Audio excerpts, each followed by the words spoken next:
Oh yeah, sexy biscuits. Nice.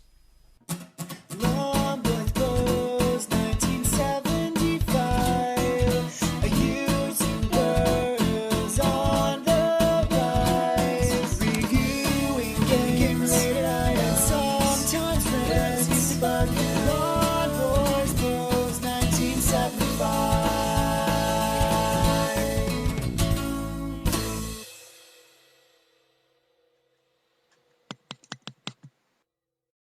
Hey YouTube, Long Boys Post 1975. It's Wednesday. It's about 6:45 in the morning. I've just got back from work for a few days, so welcome to the Wednesday vlog. Again, it's so humid. It's been pissing down. It's been absolutely tanking it down now for 3 days. I mean, biblical stuff. Only this isn't fictitious rain. And yeah, it's done nothing to kill the humidity. So yeah, I'm still on the Pepsi Max. Still trying to preserve my bones for future generations. Now, you read the title. Yes, I am a little bit late to the party on this, but there is a reason. Basically, RIP the Xbox 360. RIP the Xbox 360, not RIP my Xbox 360. You know, sort of my thoughts and memories. Nothing too deep, but I just want to touch upon why it was, you know, it's going to go down as one of my favourite consoles of all time and a very important console in my game collection. Now, the reason I'm a little bit late to the party on this was when I talked about the rumours about the Nintendo pulling the plug, you know, on the Wii U and how that sort of affects your sort of enthusiasm for a system and stuff like that. My good friend Dean from Escape to Gaming, I'll put a link to his video in the doohickey down below. It was a video response to someone else's and I can't remember their name. Sorry if that person is watching, so I'll put a link to their video in the doohickey down below as well. And yeah, in his comment he said, "Oh, I've just done a video on the fact that, you know, Microsoft have confirmed that they're not, you know, they're ceasing production of the Xbox 360." And I honestly didn't know this, so I went and watched his video the other day, and I've been thinking about it, and it's really, I mean, I know change is inevitable as is progression, and we've got the Xbox One, and you know, we've had it for, you know, a little over 2 years now. Same with the PlayStation 4. I don't know if Sony have announced ceasing of production on the PlayStation 3. And obviously that's not going to kill the system outright overnight. You know, the servers are going to still run for a bit, I guess. At least mine seems to be. But there's no denying that's the nail in the coffin of the machine. But then, no, that's all right, because it's had a hell of a run. You know, it's a 10-year system, which is what I personally like. You know, maybe it's a bit creaky now. Who cares? I still like it. But 10 years is what I expect to appreciate from a system. But yeah, it was kind of, you know, I've been thinking about it, and I was late to the party with the Xbox 360 as well. I was actually in Canada when it was launched. There was beneath the office I worked in, there was an EB Games, and they never mentioned anything about it. It may have not been launched, it may have been the build up to it, but I do remember the Bay department store next door to the office had one in a glass case. Now, I had my PlayStation 2 at this point and was perfectly happy with that, you know. Didn't know anything about 360. It completely went under the radar. Would do for a few years after this. Went completely under the radar. Knew nothing about it. Then one day we just checked. Me and my buddy were just checking out the electrical section of the, you know, the Bay, and we saw one, and there was very little information around. It was literally just one in a suspended glass case. And I just remember looking at it, and the first thing I thought was, wow, it's huge. And yeah, I don't know, there was nothing about it that impressed me. I hadn't seen anything on it. I knew that Microsoft were doing a new console. Was it rumored to be called the Xbox Next or something? I don't know. I never had an Xbox either, so maybe that's why I wasn't, you know, particularly excited or interested in it. Yeah, so I saw it and then never really thought about it again. You know, carried on with my PlayStation 2.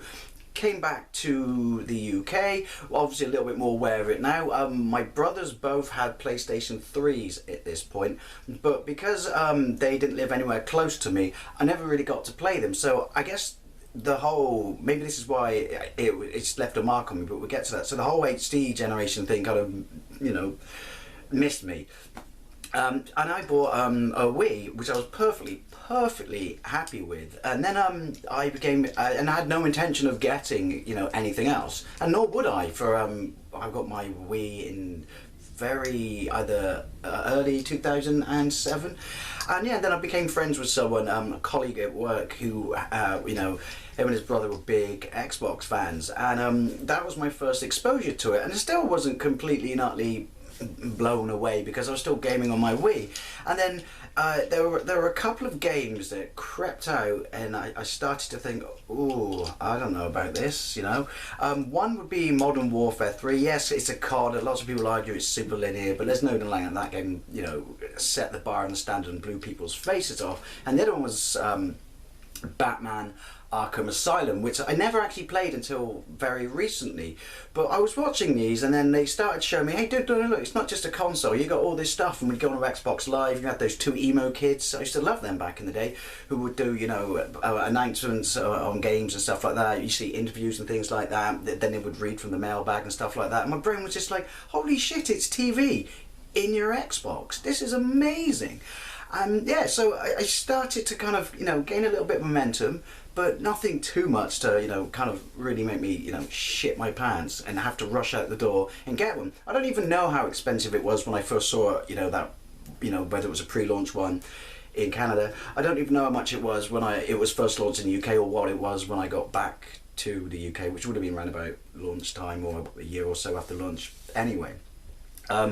So, you know, I think I started to see them in supermarkets and just was browsing the games and stuff like that. Because I think one of the first games I saw that kind of made me think, what is this, was Dead Rising, because I'm a massive zombie whore. And obviously it had the thing on the front, which is, this is not endorsed by Romero, which immediately is a magnet to any Romero fan to pick up and go, what? It's zombies in a shopping mall. Does Romero know?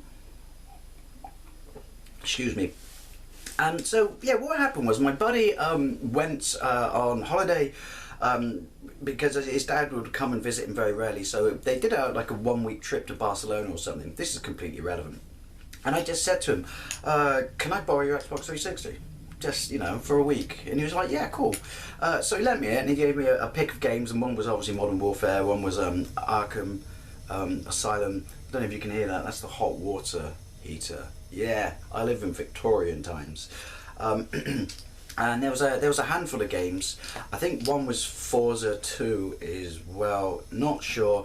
And literally, the night I got home with that, I stayed up to like 4, because I wasn't working a night shift at this point on that day, and I stayed up to like 4, 5, 6 in the morning just caning these games, and I was just absolutely blown away. Because even though I had a Wii, I did have an HD TV at this point, but I was just like, holy shit. Because I think, not just for me, but for a lot of people, this was our first experience of HD gaming, you know. That's why it's such an important console. I was just absolutely blown away, and that was it. Like a penny dropped, a switch flipped in me, and I had to have it. And so the next day, like literally the next day, even though I had a week of this console, I went to Cash Converters, and I touch wood when I say this because it's still running. I picked up a second-hand Xbox for 90 quid. It was boxed. It wasn't brilliantly boxed or anything like that. Second-hand Xbox, and this is 2009 at this point. So what? 7 years later, and it's still running. You know, again, I shouldn't say this, for a machine that, you know, is notorious for the red ring of death. People, you know, saying what a creaky, unreliable console. I'm doing myself right now. I think I've had, you know, pretty good value for money out of it. It's red ring twice, but it's actually come back without me doing anything. The thing's fucking Wolverine. But yeah, so I went and bought it, and I took my mate's console back that day to his flatmate in the house, because I didn't want to in the house, didn't want to have to worry about it, and that was it. That was the, you know, my love affair for the Xbox 360 began. I loved the online, you know, I loved the you know, the services for Xbox Live, like this TV interactive thing. This was a whole new world for me, and like the graphics absolutely blew me away. I mean, I know there was lots of even competition comparison stuff between people going in the PlayStation 3 and PC owners saying this is rubbish, oh, why bother with that? And I loved it. It was good enough for me. It's funny, I do remember when I left Canada, one of my colleagues in the office was taking the piss out of it, and saying, it's like, oh, it's the fucking Xbox 1.5, it's shit, it'll never stick around, it's huge, it's not even a full console in itself, they just wanted to get a drop on Sony. I think, did they get a year drop?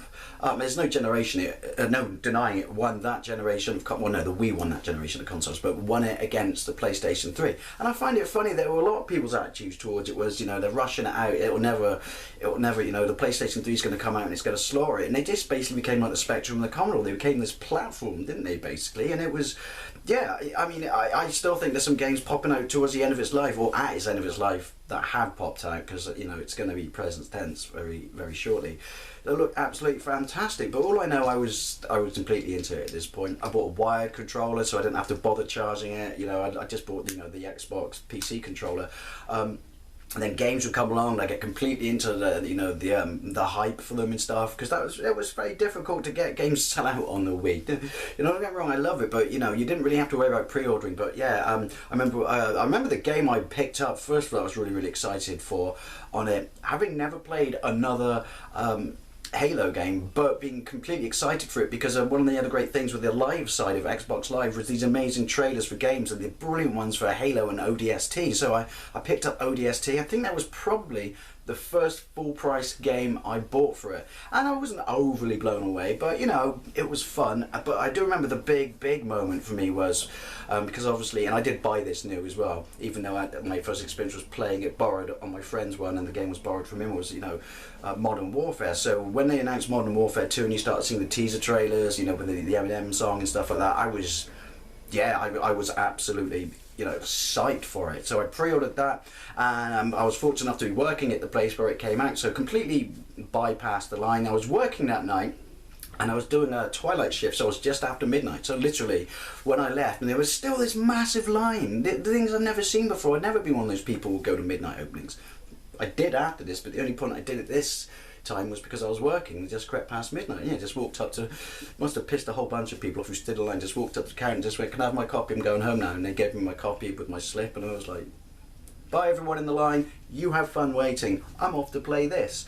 Played it, and another great thing was you could see what your mates were doing at the same time once you added them in, and the achievements. Never had achievements before in a game. That was, holy shit, that was addictive for a bit. In fact, that got scarily addictive. But yeah, you know, that was Modern Warfare 2 for me, was like one of the first proper, you know, big game releases. I've experienced them before then, you know, but nothing like seeing a lineup like that. Granted, I got to bypass it. Then I picked up Forza 3. I'd always been a Gran Turismo man. I love Forza 2 when I bought it off my mate, but Forza 3 to me was absolutely something else. That was a game that I just absolutely, you know, loved and adored, and still play to this day. Put so much effort into it. It even made stickers and vinyls for my cars, and people bought them so I would get the achievements for it.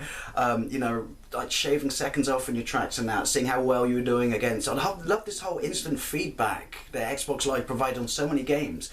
You know, this instant feedback to see how you're doing against people all around the world. You know, that was another great point, you know, and I was just completely into it. My brother Jason bought me the Fallout 3, never played Fallout 3, saw my mates play it before I had an Xbox, and saw, you know, how engrossed they were in it, and my brother Jason wanted to get me into it, so he bought me the Game of the Year edition for my birthday, you know, and this was 2000 and it was probably 2010, 2009, I don't know. Now, more and more I just getting engrossed in it and thinking, how did I not, well, I know why, because it was expensive, but how did I not jump onto this system from day one? I don't know how hard it was to get it, you know, pre-order. I don't know if it was as botched a launch as some other systems, because I wasn't here when it happened, but I just remember thinking this is absolutely fantastic. And then the Xbox Live, the downloadable games and stuff like that, things like Scott Pilgrim. The more and more I played it, the more I just became completely in love, and one of those people that would vehemently defend it against other people, and like PlayStation 3 owners saying, it's not a patch on our system. Really, as far as I can tell, the games look exactly the same. But that's a whole other Playground War argument for another day. And I've got so many great memories of particular games and midnight launches, like the midnight launch for Forza 4, may have been on my birthday. That came in for midnight of that on a day after, you know, pick it up. Midnight launch for Battlefield 3. Battlefield blew me away because I never played a Battlefield game, and I'm like, this is even better than Call of Duty. This is phenomenally good. Battlefield 4 with its broken save feature, but still enjoyed it. Hardline, but it became more than a console. It became a series of events, each to look forward to, you know, exciting. And there's so many absolutely amazing games on it. And it's a shame, because I am really sad that, you know, while I understand that progression is natural, that it's, you know, I've got to stop fiddling with shit when I'm making videos, because I watch them back when I edit them, this is clicking and crap in the background. Yeah, you know, it's a shame that it really is coming to the end. It's going to be, and it's not going to be perfect, because this is kind of a start where issues creep in. It is that generation. There are some negatives with EA and the online codes and stuff like that, and then the games being released not quite finished, and then being patched. But it's not anywhere near what it's going to be like in the future. That's a slight downside of the buzzkill, but I think it's probably going to be the last console for a last console that maybe the Wii U and stuff like that and the PlayStation 3 that will become a truly viably collect for system in the future, because it doesn't matter, you'll still be able to play games when all the servers are down. You won't be able to patch them, some of them might be broken in places, but there'll be solid state media and you will still have an access to, you know, this game library, which means you will still have a viable system to buy and collect for. Creaky, well, you're probably right, you've got a slim, you know, creaky Xbox Red Ring of Death and stuff like that. I don't know, you know, some seem to be more reliable than others, but, you know, I think, you know, it does mean there is going to be another future retro system for future generations to collect for. But, you know, I have so many fond memories. I mean, the amount of time I sunk into Vietnam expansion pack on Battlefield Bad Company 2, just doing knife kills, that was insane. I think it was, you know, I played online on the Wii, but this was a true online community for those of us who didn't have access to a PC. It felt like a proper online community when you had headsets. Alright, there were people shit talking and stuff like that, but you were there, you know, it was a competitive online community. So many great games, so many exclusives, you know, I think it's absolutely fantastic. I mean, I am genuinely very sad and upset that this era, you know, while hanging in there, is pretty much at an end now. And also, I think why it has such a special place in my heart, you know, and I have such a soft spot for it, is this was my first, and for many other people's, experience of high definition gaming. And coming from the Wii, you know, to this, I guess for everyone else who came straight to this from like PlayStation or Xbox, although there are some HD games on the PlayStation 2, aren't there, and the original Xbox, but this to me was a real eye-opener. Even though I jumped onto the wagon late, you know, seeing like some of the effects and that, you know, in 1080 and things like that, I was just like, holy shit, I didn't know games could look this good. So yeah, it really is a gutter. I mean, as I said, I know what's going to happen. It really is a gutter that you know, it's ceased its production. You know, it's Microsoft has ceased its production. I completely and fully understand, you know, why. But yeah, just because so many great memories, you know, like getting into the launch day, the pre-orders, these big franchises, the online, it was all new stuff for me. My PlayStation 2 was never online. The first time I played online, or prior to this, you know, my last proper playing online experience was way back on Quake. And Quake 2 and stuff like that, you know, and Half-Life. So yeah, this will go down as one of my favourite consoles ever, and it deserves the success that it had, because, you know, Microsoft nailed it with this. They nailed this more than any other console, because the original Xbox, you know, great console, but it didn't achieve the success of the PlayStation 2. So Microsoft had a, you know, they had a plan, a vision here, which is why they got the drop and got it out quicker. Is that responsible for Red Ring? I don't know, but they achieved something absolutely phenomenal. They achieved a brilliant console with an amazingly large and big game library, you know, solid titles. Yeah, there's some throwaway ones in there, you get that on every system, but you know, it really is. I just like to tilt my hat to, you know, the Xbox 360. Thank you for so many great memories, so many great experiences, you know. Thank you for being an experience, more so than being a system that I owned, you know, for games, because everything on it was just so much bigger and better than I'd ever seen before.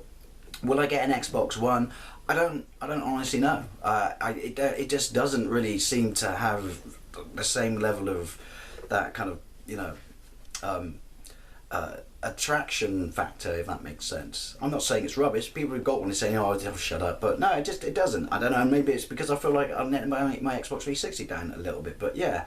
Anyway, that's my thoughts on it. You know, very sad. Just want to share a little bit of my passion for the Xbox 360, and also always I'd love to know, you know, what was your passion for it? You know, what are your great memories of it? How do you feel knowing that, you know, the end of days is coming? And I'll link both those videos I said in the doohickey down below. I really do recommend you go and check them out. Anyway, thank you very much for watching, and I'll see you later.